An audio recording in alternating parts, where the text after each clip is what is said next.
아멘. 아멘. 저희 선생님께서 오늘 예배를 드리는 모든 심령 가운데 하나님의 은혜를 보여주실 줄 믿습니다. 코로나19 때문에 우리가 지금 온라인으로 예배를 드리고 있는데 마음을 열고 주님께서 나에게 말씀하시는 주의 음성을 들을 수 있기를 축복합니다.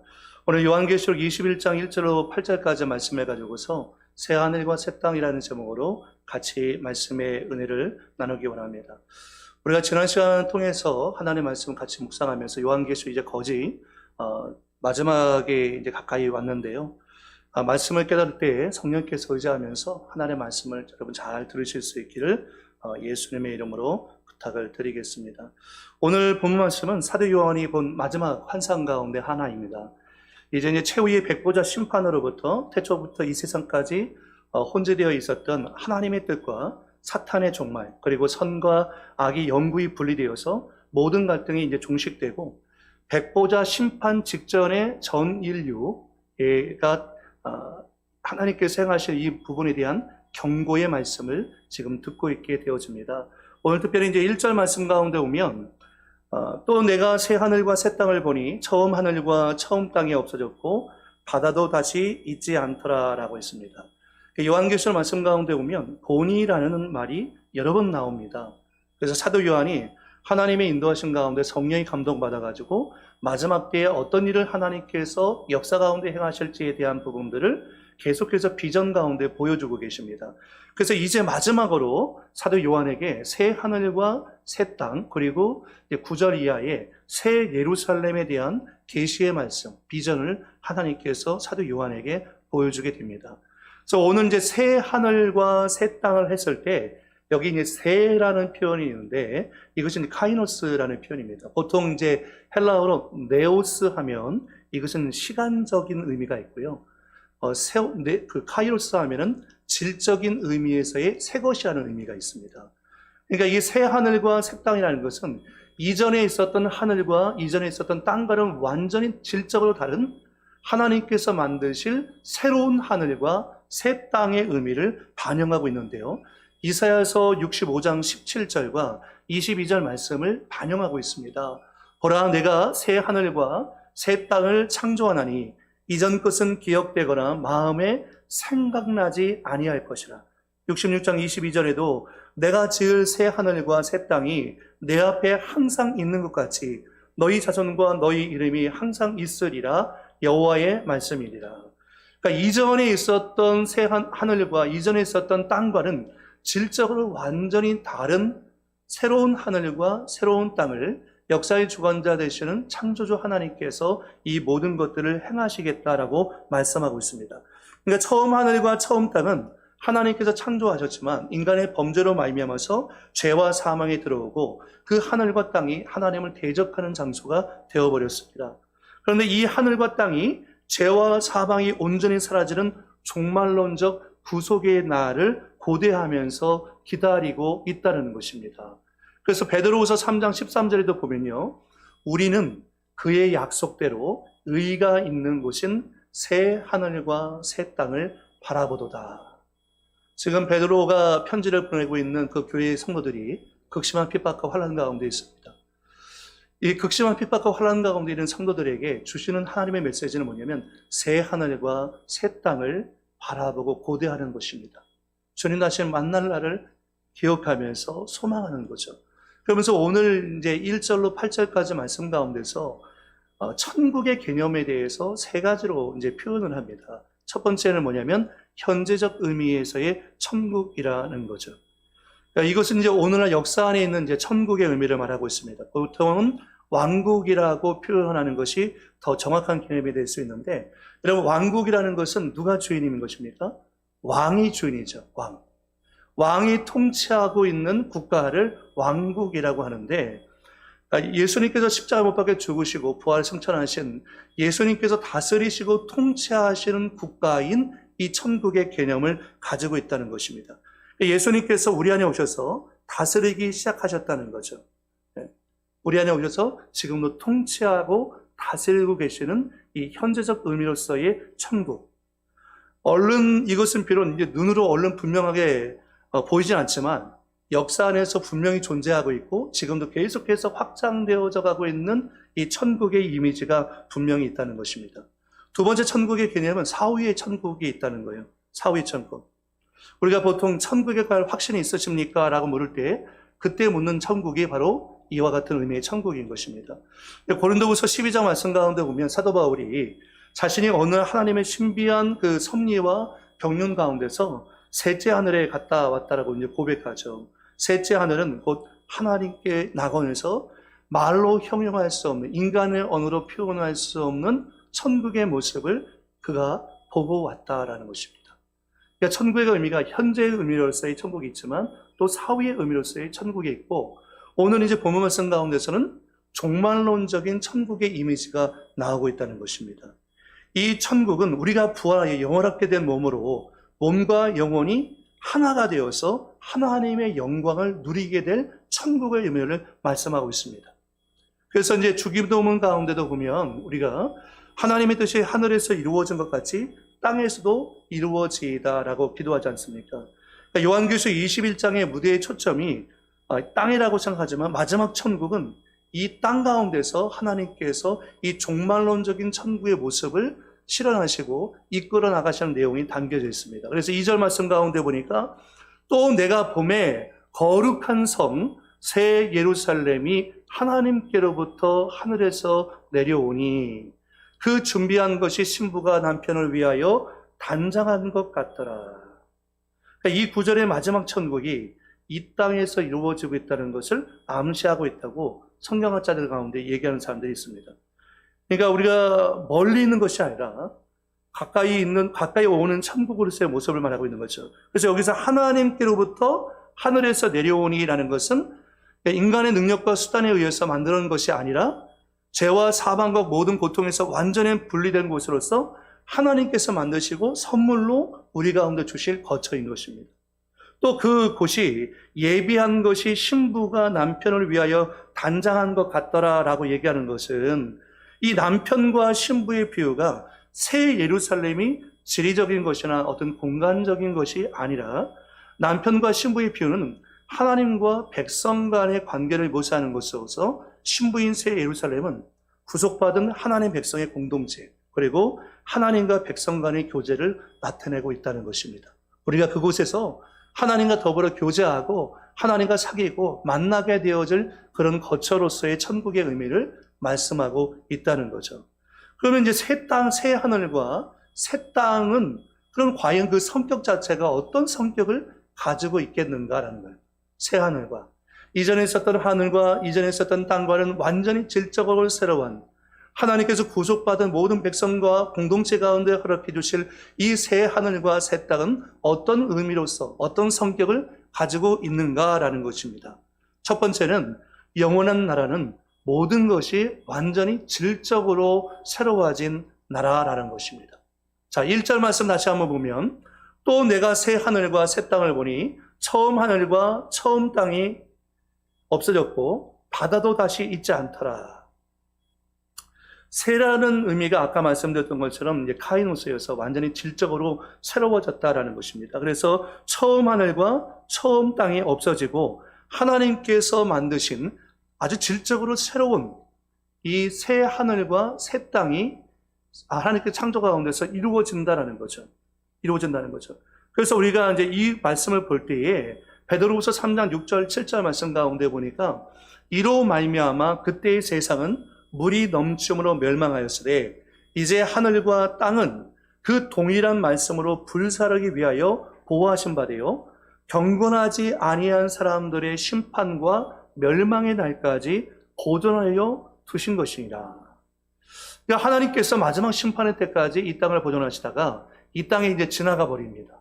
하나님의 심판 가운데서 이 땅이 지나가 버리고 결국은 하나님께서 이 세상을 새롭게 하실 날이 분명히 도래하고 임재한다는 거죠. 임재한다는 거죠.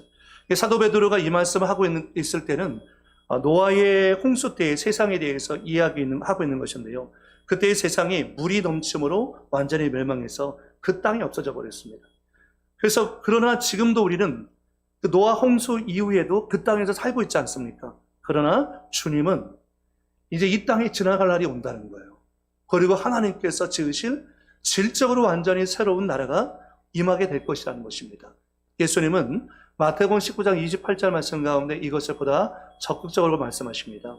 예수께서 이르시되 내가 진실로 너희에게 이르노니 세상이 새롭게 되어라는 것. 세상이 새롭게 될 날이 온다는 거죠. 새 하늘과 새 땅의 시대가 온다는 것입니다. 이 세상이 새롭게 되어 인자가 자기 영광의 보좌에 앉을 때에 나를 따르는 너희도 12보좌에 앉아 이스라엘 12진파를 심판하리라 라고 말씀하고 있는 것입니다. 그러니까 하나님의 이 역사 가운데서 결국은 이 하늘과 이 땅은 다 지나가 버리고 하나님이 지으실 새로운 세상이 찾아오게 되어질 것이다 라는 것입니다. 그곳 가운데서 하나님이 지으신 우리 구원받은 그리스도인들은 하나님과 더불어 영원히 그곳 가운데 살게 될 것입니다.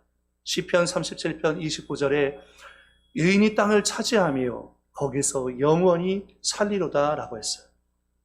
그러니까 우리가 마지막에 얻게 될 최후의 영원한 기업, 그것은 질적으로 새로워진 회복된 땅에서 우리는 하나님의 창조 의도와 영광이 완전히 회복된 그 땅에서 하나님과 영원히 더불어 함께 살게 될 것입니다. 그래서 지금 우리는 인간의 죄와 타락으로 말미암아 같이 타락한 하늘과 땅 아래에서 우리가 살고 있어요. 그래서 여러분 자연을 가만히 보세요. 자연이 지금 탄식하고 있죠. 왜? 인간이 타락으로 인해서 인간만 저주받은 것이 아니라 이 땅까지도 저주받았잖아요. 그때부터 이 땅도 신음하고 인류 역사 가운데 이 땅이 점점점 황폐화되어져 가고 있지 않습니까? 결국 지구온난화라든지 우리가 경험하고 있는 모든 바이러스라든지 이런 재앙들이 인간의 죄와 탐욕과 욕심으로 인해서 다가온 그런 재앙체들이 아닙니까? 그래서 이 땅도요, 이 만물도, 피조물도 우리가 들리지 않지만 가만히 들어보면 신음하고 있다는 거예요. 탄식하고 있다는 거예요. 그러면서 탄식하고 신음하면서 뭘 기다리는가? 이 땅의 회복, 이 땅의 구속의 날을 고대하고 있다는 것입니다. 로마서 8장 19절 이하에 보면 이렇게 얘기합니다. 피조물이 고대하는 바는 하나님의 아들들이 나타나는 것이니 피조물이 허무한데 굴복하는 것은 자기 뜻이 아니오 오직 굴복하게 하시는 이로 말미암음이라. 그 바라는 것은 피조물도 썩어짐의 종노릇한 데서 해방되어 하나님의 자녀들의 영광의 자유에 이르는 것이니라. 여러분, 우리만 희년의 복음을 기다리는 것이 아니라 피조물도, 이 땅도, 자연과 만물도요, 구속되어질 날을 고대하고 기다리고 있다라고 얘기하고 있는 것입니다. 그러면서 이 땅의 모든 피조물들이 탄식한다는 거예요. 탄식한다는 거죠. 로마서 8장 22절에 보니까 피조물이 다 이제까지 함께 탄식하며 함께 고통을 겪는 것을 우리가 아느니라. 자연까지도 예수님의 재림의 때 모든 것이 회복하게 될 그때를 고대하고 기다리고 있다라는 것을 지금 말씀하고 있는 것을 보게 됩니다. 그러니까 하나님께서 만드실 새 하늘과 새 땅은 영원한 나라인데 그 영원한 나라는 이전에 있었던 하늘과 땅과는 완전히 질적으로 새로워지는 그런 새 하늘과 새 땅의 의미를 갖고 있다라는 거죠. 두 번째는 이 새 하늘과 새 땅이 영원한 나라는 하나님의 임재로 충만한 나라라는 것입니다. 임재로 충만한 나라. 자, 3절 말씀 우리 같이 한번 읽어볼까요? 3절 시작. 내가 들으니 보좌에서 큰 음성이 나서 이르되 보라 하나님의 장막이 사람들과 함께 있음에 하나님이 그들과 함께 계시리니 그들은 하나님의 백성이 되고 하나님은 친히 그들과 함께 계셔서. 우리 이 땅에 사는 동안에 하나님의 임재를 부분적으로 경험하고 살고 있습니다. 예배 가운데서. 그러나 새 하늘과 새 땅이 오는 그날 우리는 하나님의 완전한 임재 가운데서 주님과 영원히 더불어 교제하며 살아가게 될 날이 분명히 있다는 거죠. 그래서 오늘 말씀 3절 가운데 보니까 이 3절에서 함께라는 단어가 3번이나 강조되어 있습니다. 그러니까 지금도 하나님은 우리와 함께 계시지만 이제 새 하늘과 새 땅으로 질적으로 완전히 회복되어질 그때가 오면 하나님의 임재를 완전히 우리가 충분하게 경험하게 되어진다는 거죠. 여러분, 사랑하는 결혼 전에 사랑하는 사람과 종종 함께 있을 수 있지만 연애할 때는요. 그러나 결혼을 하게 되면 사랑하는 사람들과 평생을 함께하게 되지 않습니까? 그러니까 우리가 이 땅에서는 부분적으로 경험하지만 우리가 재림하신 예수 그리스도를 만나는 그날에는 하나님 임재 가운데서 온전히 그분과 결혼하게 되어져서 그분과 영원히 함께 거하며 그분과의 교제 속에서 하나님 임재 속에서 살게 되어질 거라는 거죠. 그래서 이 3절 말씀은 레위기 26장 11절 이하의 말씀을 반영하고 있어요. 내가 내 성막을 너희 중에 세우리니 내 마음이 너희를 싫어하지 아니할 것. 여기서 내 성막을 너희 중에 세운다는 것은 하나님이 이스라엘 백성 가운데 임재해 계신다는 거예요. 나는 너희 중에 행하여 너희의 하나님이 되고 너희는 내 백성이 될 것이니라. 나는 너희를 애굽 땅에서 인도해 내어 그들에게 종된 것을 면하게 한 너희의 하나님 여호와이니라. 내가 너희의 멍에의 빗장을 부수고 너희를 바로 서서 걷게 하였느니라. 그러니까 하나님께서 구약 성경에서는 이렇게 부분적으로 성막 가운데 임재하셔서 이스라엘 백성과 함께 해줬지만, 그러나 새 하늘과 새 땅 가운데서는 우리가 하나님과 더불어 영원히 교제하고 하나님의 완전한 임재 가운데 거한다. 여러분, 이거 생각만 해도 얼마나 행복한 것입니까? 예배 가운데 하나님의 영광을 경험할 수 있고 하나님 임재 속에서 우리가 마음껏 찬양하고 주님을 높여드릴 수 있는 예배의 현장, 그게 천국의 예배의 현장 아니겠습니까? 요한계시록 1장, 2장, 3장 말씀 가운데 보니까 소아시아 7교회를 바라보면서 사도 요한의 마음 가운데 근심도 있고 또 기쁨도 있고 걱정도 있습니다. 그런데 4장과 5장에 들어가면서 창조주 하나님과 죽임을 당하신 어린이 예수 그리스도의 천국의 예배를 성령의 감화감동 받아가지고 이렇게 들여다봤을 때 사도 요한은 거기에 완전히 압도되어 버립니다. 하나님의 임재와 하나님의 영광에 완전히 압도되어 버립니다. 여러분, 예배 가운데서 이 하나님 영광의 임재를 우리가 바라보고 그것을 경험하게 되어지면 내 영혼이 은총 입어 주 안죄지 벗고 보니 슬픔 많은 이 세상도 천국으로 간다. 그러니까 이 세상에서도 우리가 하나님의 임재를 경험하고 은혜를 경험하면 우리가 기쁘고 감사가 흘러 넘치지 않습니까? 그런데 여러분, 천국은 하나님 임재 가운데서 영원히 기뻐하고 영원히 감사하는 장소가 바로 천국이다라는 것입니다. 이 땅에서는 목마름도 있어요. 갈증도 있어요. 그러나 천국은 그분이 흐르는 그 생수로 우리는 충분합니다. 6절 말씀 가운데 보니까 또 내게 말씀하시되 이루었도다. 나는 알파와 오메가요 처음과 마지막이라. 내가 생명수 샘물을 목마른 자에게 값없이 주리라 라고 했습니다. 여기서 이루었도다 라고 말씀하고 있는 것은 하나님께서 말씀하신 모든 것들이 이미 시작되었고 완성되어졌다라는 것입니다. 나는 알파요 오메가요 처음과 나중이라는 것은 요한계시록에 자주 빈번하게 나오는 말씀인데, 알파라는 것은 처음이죠. 하나님께서 창조자이시며 만물의 근원이 되신다는 것을 얘기하고, 오메가와 나중은 하나님께서 모든 창조의 목적을 성취하셔서 온전히 새롭게 하시고 심판주로 오실 분이 바로 알파와 오메가이신 하나님인데, 그 하나님이 생명수 생물을 목마른 자에게 값없이 주겠다라고 말씀하고 있는 것입니다.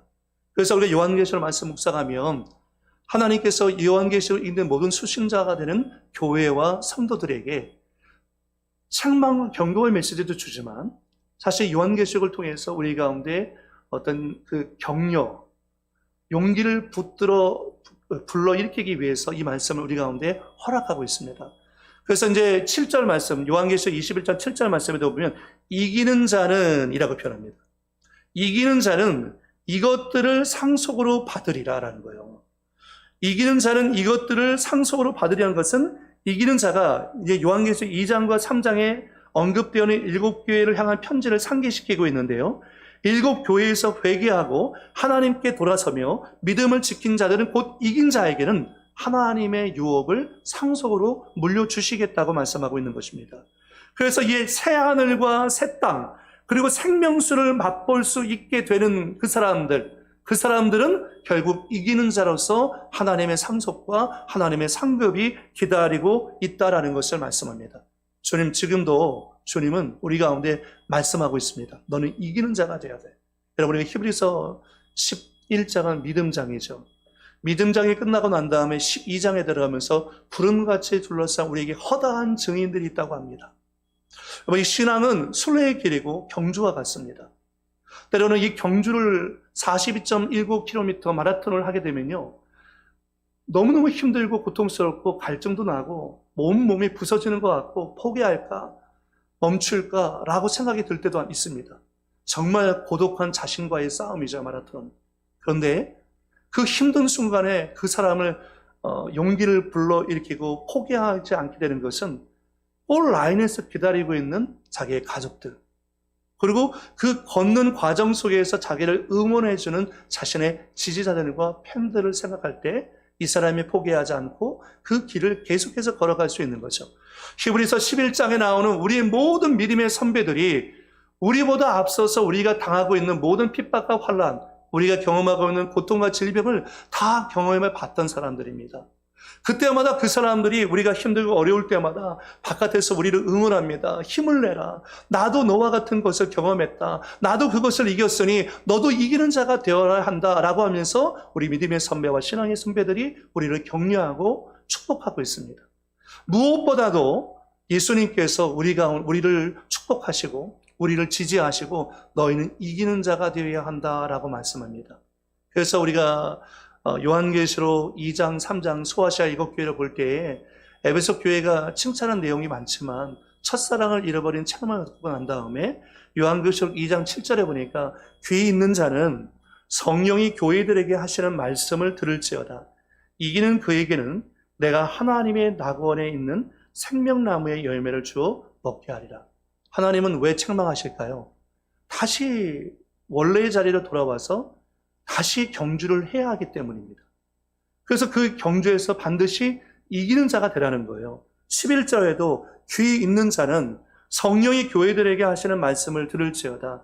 이기는 자는 둘째 사망의 해를 받지 아니하리라. 17절에도 귀 있는 자는 성령이 교회들에게 하시는 말씀을 들을지어다. 이기는 그에게는 내가 감추었던 만나를 주고 흰 돌을 줄 터인데 그 돌 위에 새 이름을 기록한 것이 있나니 받는 자밖에는 그 이름을 알 사람이 없느니라. 경주를 끝내고 돌아오면 흰 돌 위에다가 승리자의 이름을 새겨줍니다. 그러니까 우리가 이기는 자가 되어서 마침내 하나님께서 기뻐하신 골라인을 통과했을 때 하나님은 정말 기뻐 뛰어나오시면서 우리를 언싸안고 머리에 관을 씌워주시고 빛나는 옷을 입혀주시고 눈에서 눈물을 닦아주시고 우리를 칭찬해 주시고 격려해 주시고 위로해 주시는 장소가 바로 아버지 계신 본향 천국이다라는 것을 말씀하고 있는 거죠.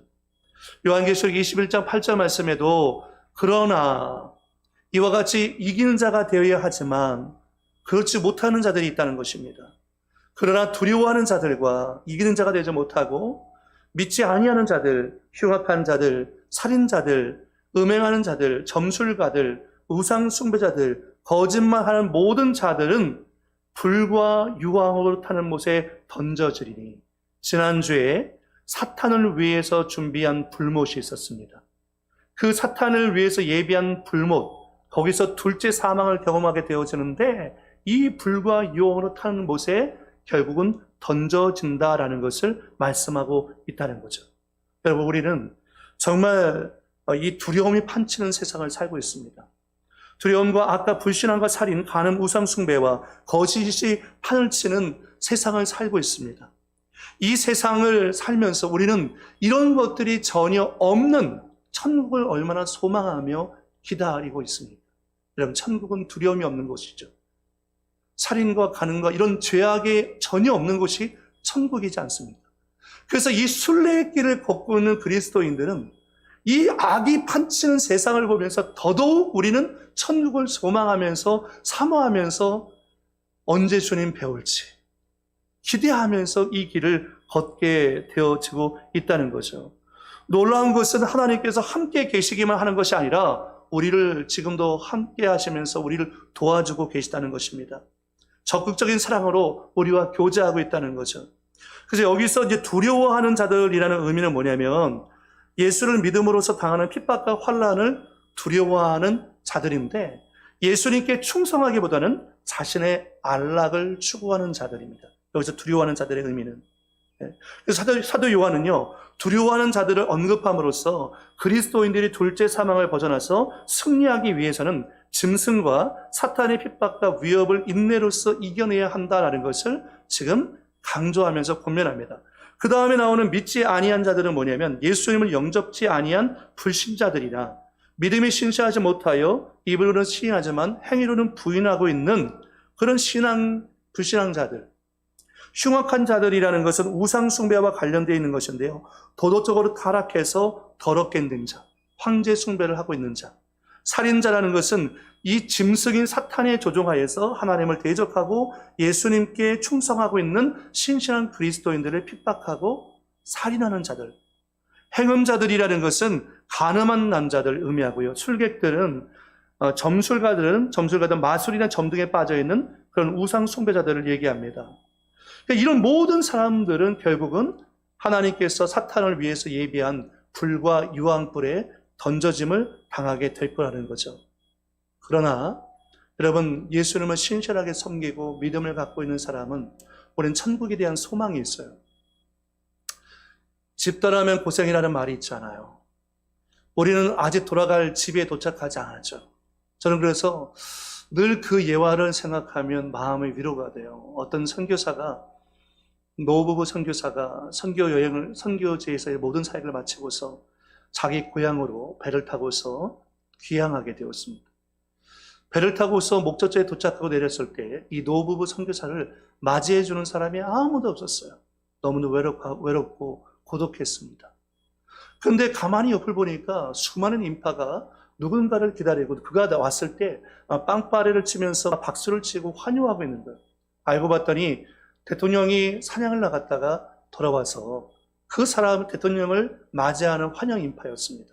그때 노부부 선교사가 마음 가운데 상처가 됐습니다. 하나님, 우리는 평생을 주를 위해 헌신하고 이렇게 살다가 돌아왔는데 우리를 위로해 주면서 마중 나와주는 사람이 한 명도 없네요. 그래서 저 사람은 사냥 갔다 온 것뿐인데 저렇게 수많은 인파가 환영하고 맞아주네요. 그때 이 노부부 선교사에게 하나님의 음성이 들렸죠. 얘야, 너는 아직 천국에 오지 않았지 않느냐. 네가 천국에 입성하는 그날 나는 천군 천사와 더불어서 너를 달려가서 너를 영접하고 맞이해 줄 것이다. 주님의 이 음성을 들었을 때 노부부 선교사는 얼마나 큰 위로를 받았을까요? 여러분, 예수 믿는 그리스도인도 마찬가지예요. 앞으로 우리가 살아가야 될 이 시대는 정말 핍박과 환난의 시대를 우리는 살아가게 될 것입니다. 점점 예수 믿는 그리스도인들은 세상에서 손해를 보게 될 것이고요. 좁은 길로 걸어가야 될 것이고요. 때때로 예수 믿는 것 때문에 핍박을 받아야 하는 순간도 있을 거예요. 제가 어제 저녁에 어떤 이제 목사님과 교제하다가 저녁 식사하기 위해서 잠깐 식당에 갔는데 식당에 손님이 하나도 없더라고요. 그때 마침 나중에 젊은 청년 4명이 들어왔는데 저희 둘이 목사인 거 알지 못하고 청년 넷이서 교회에 대해서 엄청나게 욕을 해대는 거예요.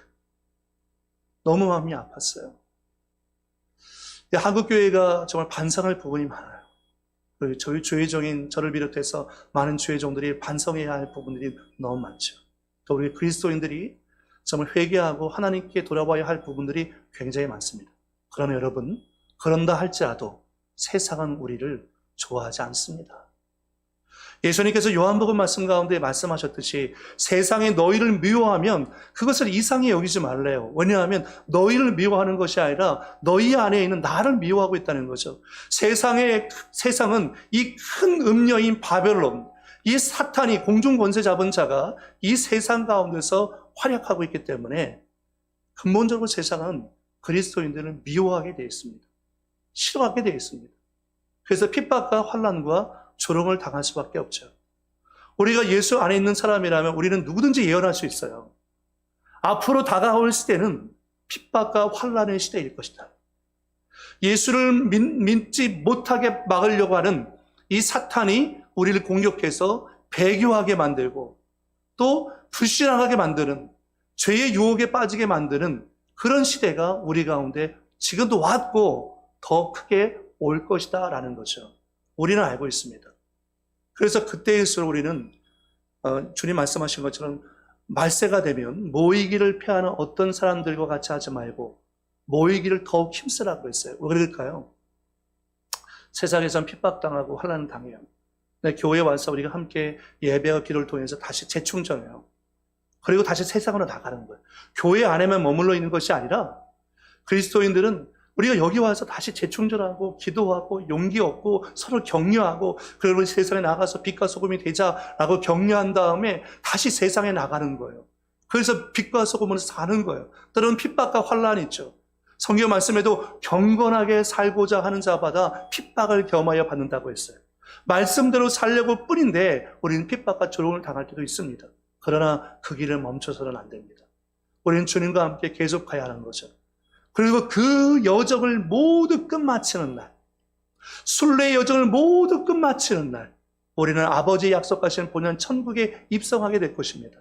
그리고 요한계시록 21장 4절 말씀 가운데 보니까 모든 눈물을 그 눈에서 닦아주시니 다시는 사방이 없고 애통하는 곳이나 곡하는 것이나 아픈 것이 다시 있지 아니하리니 처음 것들이 다 지나갔습니다. 천국에 들어가서 우리들이 최초에 경험하는 하나님과의 교제는 하나님께서 우리의 눈물을 씻겨주시는 것이에요. 아무리 행복하게 살았다고 하더라도 인생은 역시 눈물의 골짜기를 지나가고 있는 것입니다. 우리가 아무리 행복한 척 해봐도 우리 인생을 살면서 우리는 고통스럽고 깊은 한심을 내쉬울 수밖에 없습니다. 그런데 그 눈물과 그 고통을 주님은 알아주신다는 거죠. 그래서 천국에 들어온 사람들에게 하나님이 이 땅에서 흘렸던 눈물을 씻겨주시면서 고생 많았지, 수고했다 라고 하면서 하나님을 위로하시고 우리를 이끌어 주신다는 거죠. 그래서 눈물과 사망과 애통과 아픔은 처음 것과 같은 의미로서 새 하늘과 새 땅에 오기 전에 있었던 것들이에요. 새 하늘과 새 땅에 오기 전에는 눈물과 사망과 애통과 아픔이 있었어요. 그런데 그 처음 것들이 다 지나갔어요. 그리고 우리는 하나님의 임재 가운데서 주님이 우리 눈에서 눈물을 닦아주시고 그분과 함께 하나님의 임재 속에서 영원히 기쁨과 감사 속에서 사는 곳이 바로 천국이다라는 것을 말씀하고 있는 거죠. 여러분, 이곳을 소원하고 소망하고 바라보면서 이 순례의 여정을 믿음으로 걸어가실 수 있기를 바랍니다. 집 떠나서 우리가 이 순례의 여정을 걷는 순간에는 피곤하고 어려운 일도 있지만 그러나 위로하실 그 주님을 바라보면서 우리가 걸어간다면 우리 모두가 함께 천국에서 빛나는 얼굴로 만나게 될 날이 분명히 있을 줄 믿습니다. 목사인 제 마음의 소망은 우리 순복음교회 모든 성도들이 천국에서 다 만나는 거예요. 한 사람도 낙오하지 않고 모두가 다 천국에서 하나님 앞에 나와 위로받고 영원히 주님과 더불어 함께 살면서 기뻐하고 예배의 삶을 사는 것, 그것을 소망하는 것입니다. 자, 여러분, 요한계시록 7장 16절 이하에도 이 말씀이 또 나와요. 7장 16절 이하에 보니까 그들이 다시는 줄이지도 아니하며 천국이 이런 곳이라는 거예요. 목마르지도 아니하고 해나 아무 뜨거운 기운에 상하지도 아니하니니 이는 보좌 가운데 계신 어린 양이 그들의 목자가 되사 생명수 샘으로 인도하시고 하나님께서 그들의 눈에서 모든 눈물을 씻어 주실 것임이라. 이 땅에는 슬픔과 눈물이 있지만 천국은 하나님께서 우리 눈에서 눈물을 씻겨주시는 장소라는 거죠. 거기는 배고픔이 없어요. 목마름이 없어요. 거기는 뜨거운 기운이 없어요. 이 땅에 사는 동안에는 우리가 가난하고 질병 가운데 신음하고 있지만 천국은 그런 것이 없어요. 이 말씀은 여러분 이사야서 35장 10절을 반영하고 있어요. 여호와의 속량함을 받은 자들이 돌아오되 노래하며 시온에 이르러 그들의 머리 위에 영영한 희락을 띠고 기쁨과 즐거움을 얻으리니 슬픔과 탄식이 사라지리로다. 마침내 새 하늘과 새 땅 가운데서 슬픔과 탄식은 사라지고 하나님의 완전한 임재 가운데서 그분을 교제하고 주님을 섬길 날이 온다는 거죠. 고린도전서 15장 54절에도 이 썩을 것이 썩지 아니함을 입고 이 죽을 것이 죽지 아니함을 입을 때에는 사망을 삼키고 이기리라고 기록된 말씀이 이루어지리라. 장차 우리는 부활의 첫 열매가 되신 예수 그리스도와 더불어서 하나님이 약속하신 부활에 참여하게 될 날이 올 것입니다. 그때 우리는 가장 연약한 모습으로 부활하는 것이 아니라 완전체로서 완전하게 아름다운 모습으로 부활해서 영원한 기쁨과 영원한 즐거움에 우리는 참여하게 되는 날이 반드시 온다는 거죠.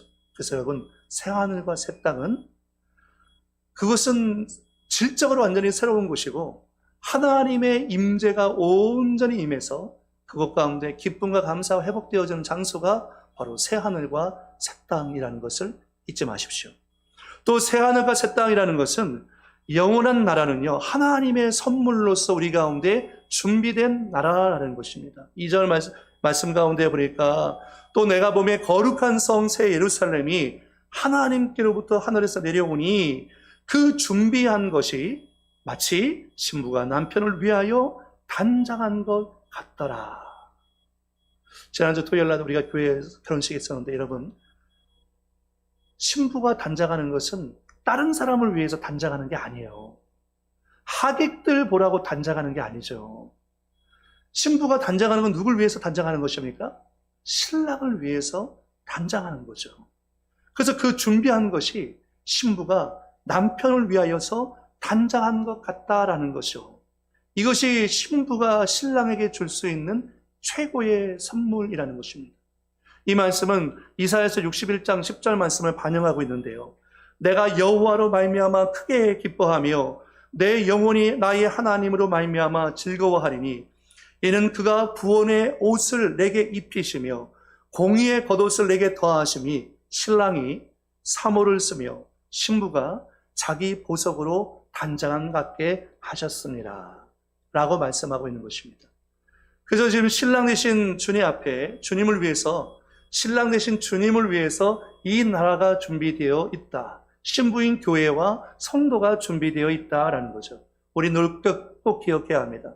신랑 되신 예수님은 오실 준비가 끝났어요. 그러나 신부인 교회와 우리가 아직 준비가 덜 됐어요.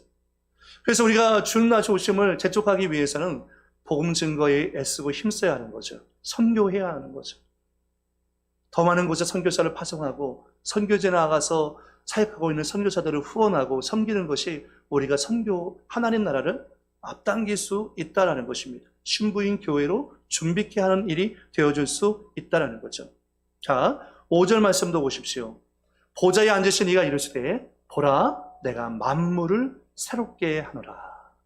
새 하늘과 새 땅 가운데서 하나님은 만물을 새롭게 한다라고 말씀하시면서 그 뒤에 또 이르시되 이 말은 신실하고 참되니라고 얘기합니다. 네. 값없이 주되 목마른 자에게 주듯 원하는 자에게 하나님께서 주신다고 말씀하시는데 약속의 말씀을 하나님께서 그들 가운데 주시고 만물을 새롭게 하시고 그것을 말씀하시니까 신실하고 참되신이라는 거죠. 그러면서 요한 1서 5장 4절 말씀 같이 읽어볼까요? 시작. 세상을 이기는 승리니 이것이 우리의 믿음이니라 라고 말씀하고 있습니다. 요한계시록 1장 8절 말씀도 마찬가지로 요한계시록 전체에 걸쳐서 우리 가운데 말씀하고 있는 메시지지만 하나님은 우리를 위해서 놀라운 것을 준비했습니다. 그래서 스펄전 목사님이 이것을 서프라이즈 패키지라고 표현했습니다. 천국을 서프라이즈 패키지. 사실 성경을 자세하게 우리가 창세기부터 요한계시록까지 살펴서 보면 천국에 대해서 아주 구체적으로 묘사하고 이렇게 표현하는 구절들이 많지 않아요. 그래서 우리가 천국이 어떻다.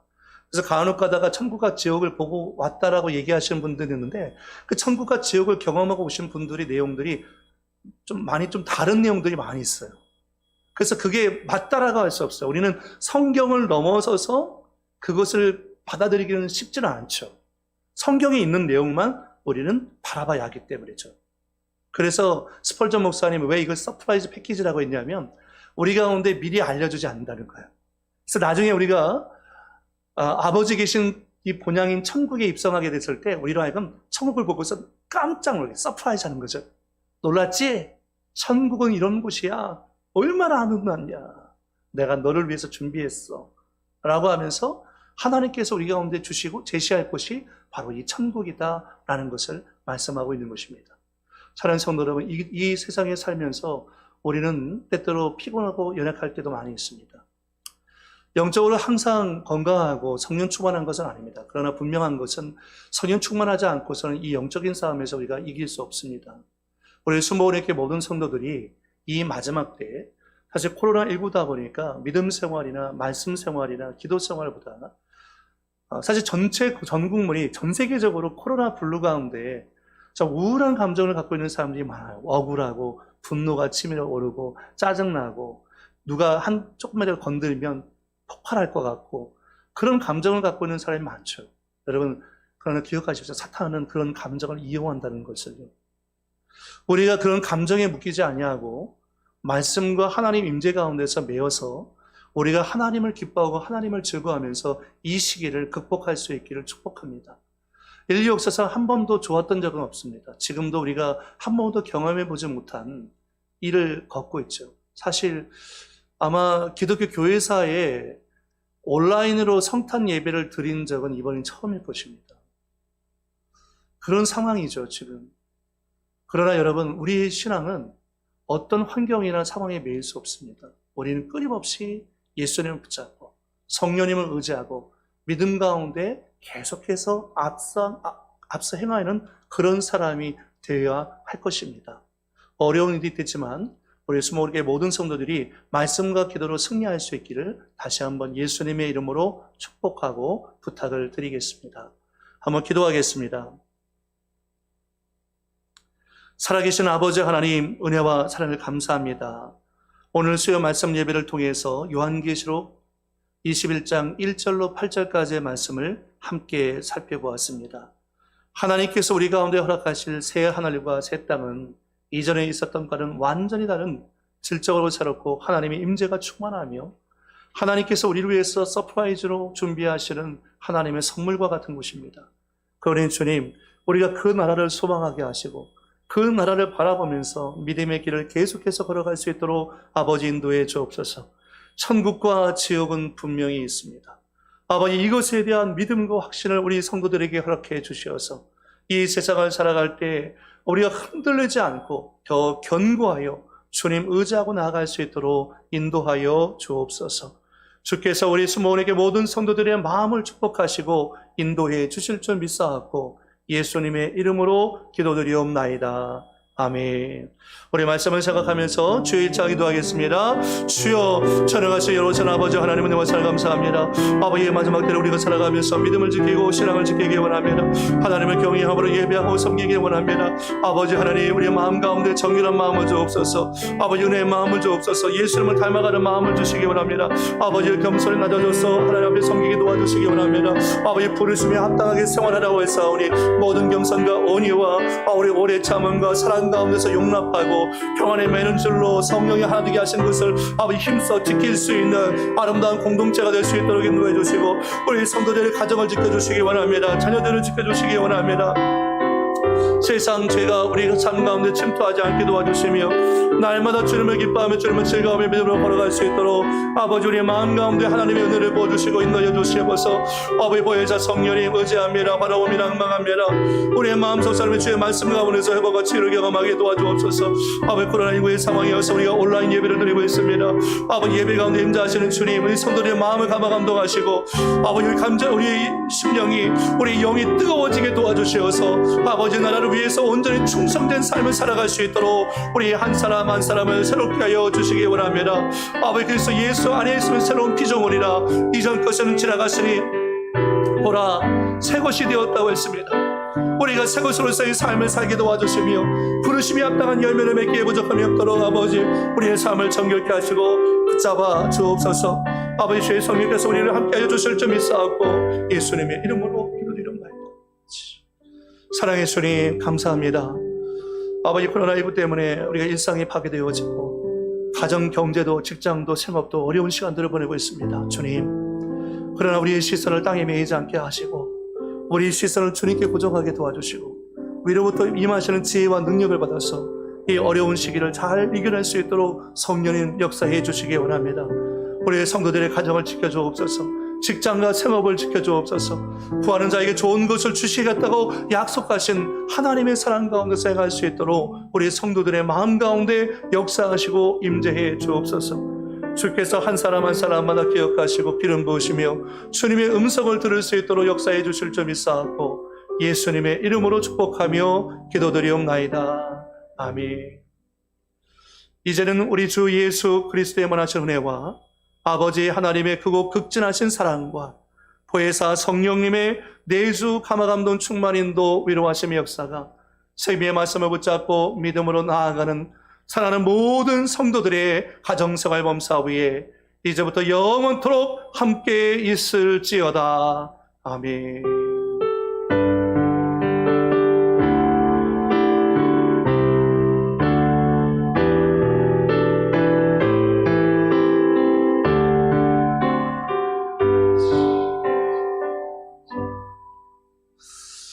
할렐루야. 우리 하나님께 영광을 벌써 드리겠습니다. 하나님 감사합니다. 여러분 한 주간도 남은 전도 승리하시기 바랍니다.